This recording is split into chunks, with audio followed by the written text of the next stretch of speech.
Ke Jakarta beli kelapa, kelapa dimakan bersama gangster. Terima kasih Kolita Atmajaya sudah mengajak saya sebagai presenter. Bismillahirrahmanirrahim. Assalamualaikum warahmatullahi wabarakatuh. Salam sejahtera, salam kebajikan, Om Swastiastu. Puji syukur saya ucapkan kehadirat Allah Subhanahu wa taala yang sudah memberikan rahmat dan karunia-Nya kepada kita bersama, karunia kesehatan, karunia kesempatan sehingga saya bisa ikut berpartisipasi dalam Kongres Linguistik tahunan 21 kali ini. Terima kasih saya ucapkan kepada Atmajaya yang sudah meloloskan salah satu penelitian saya. Pada kesempatan kali ini saya ingin menjelaskan penelitian yang sudah saya lakukan kurang lebih dari 1 tahun. Penelitian ini berjudul proses pembentukan kata menggunakan perfect bahasa Minangkabau. Penelitian ini dasar berpikirnya pertama sekali rumpun bahasa Minangkabau itu adalah rumpun Melayu Polinesia Barat yang merupakan salah satu cikal bakal dari bahasa Indonesia itu sendiri. Berarti bahasa Minang diasumsikan memiliki kedekatan dengan bahasa Indonesia karena memang ada beberapa kosakata yang mirip dengan bahasa Minang. Selain dari bahasa Minangkabau, bahasa daerah lain juga menjadi cikal bakal dari bahasa Indonesia, termasuk bahasa asing dan lain-lain. Nah, bahasa Minangkabau juga memiliki sifat tumbuh dan berkembang, sehingga untuk membentuk kata baru dengan menggunakan perfect itu bisa menyebabkan bahasa tumbuh dan berkembang. Berikutnya, membentuk kata baru, kemudian kebaharuan makna. Jadi contoh yang saya di sini pada perfect ma. Perfect ma, padanan katanya dengan bahasa Minangkabau, bahasa Indonesia perfect me, digabung dengan kata ota yang artinya cerita akan menjadi mauta, artinya bercerita.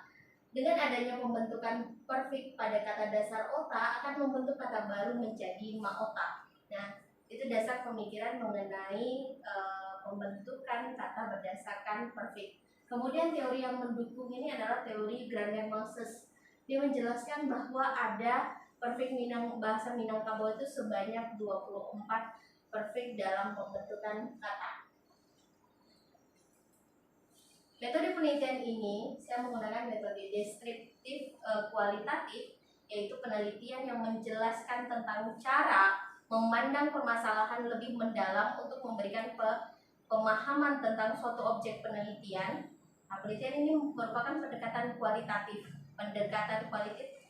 tentang cara memandang permasalahan lebih mendalam, lebih deep structure. Nah, melalui afiksasi saya fokuskan kepada perfect, yaitu awalan.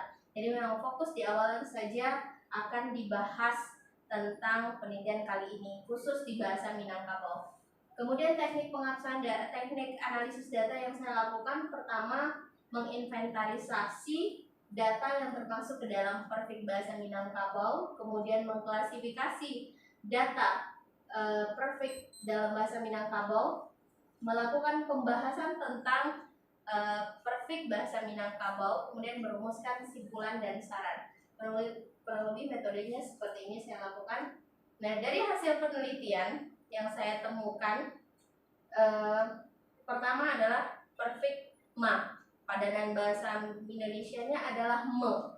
Dan me contohnya pada kata kosong ditambah dengan awalan atau perfect ma menjadi ma kosong atau membawa sesuatu ke tempat yang lain. Nah, perubahan perfect ma ini atau disebut juga dengan alomorf saya temukan ada 1, 2, 3, 4, 5, 6, 7. Yang pertama man. Kemudian ada mam, mang, mampar, emanya, mampasi, dan mampa. Nah, untuk contohnya man ditambah dengan kata coto menjadi mancoto. Kemudian mam ditambah piciat menjadi mamicia. Kemudian mang ditambah kele menjadi mangalele, kemudian mampar ditambah ampe menjadi mamparampe, nyo ditambah aku menyapu, mampasi tambah rabui mampasi rabuian, mampa kabe dan mampa kabekan. Nah, artinya di sini bahasa kata dasar ditambah dengan perfix ma atau me dalam bahasa Indonesia dan perubahannya, dia akan membentuk makna baru. Jadi akan membentuk kosakata baru dari kata awal menjadi kata baru. Ini perfix dari ma. Berikutnya ada perfix ba. Ba ini padanan katanya dalam bahasa Indonesia sama dengan perfix be. Tetapi dalam bahasa Minangkabau itu ditemukan ada 7 perubahan dari perfix ber dalam bahasa Indonesia dan ba dalam bahasa Minangkabau. Yang pertama ada basi, baku, bapa, baka, basika, bapar, dan bar.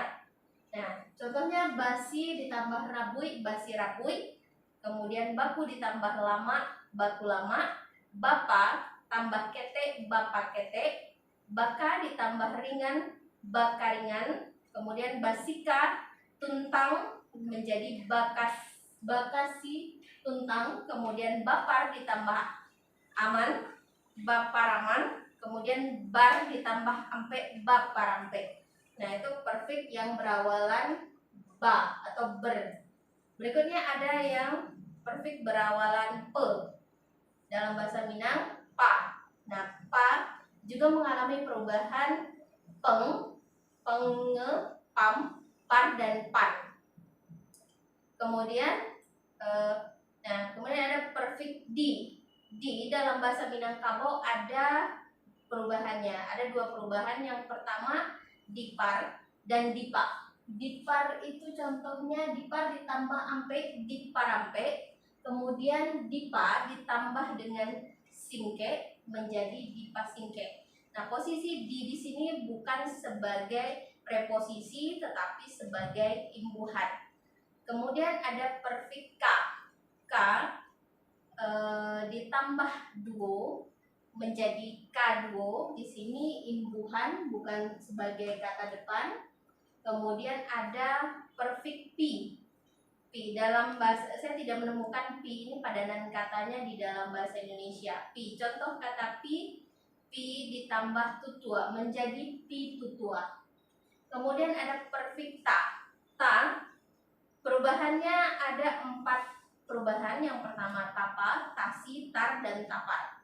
Tapa ditambah singkat, tapa singke. Tasi ditambah guluang, tasing guluang. Tar untuk tarutut. Tapar ditambah songkok, taparogo. Nah, itu merupakan perfix dari bahasa Minangkabau. Berikut saya simpulkan bahwa dari penjelasan penelitian tentang proses pembentukan kata menggunakan perfix dalam bahasa Minangkabau menggunakan teori awal Grandin Moses itu ada 24 perfix.